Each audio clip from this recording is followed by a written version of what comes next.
Hello everyone, I am Rujul Rumale and I am pursuing BTech Engineering in Electronics and Communication. Apart from this degree, I am also passionate about robotics like microcontrollers and rapid prototyping technologies like 3D printing. With this experience, I started at an early age learning about different parts of these technologies.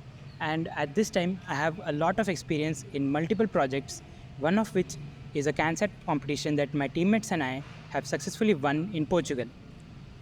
And with this excitement, I want to share this with all of you so that you can get that same feeling of joy as your projects get to completion. In this series, I want to help you get started with microcontroller basics, programming with an Arduino, and integrating them into various projects. By the end of this series, I want you to be able to construct your own Arduino project, and I will be helping you with a few. So with this, let's dive right into the world of microcontroller programming. See you soon.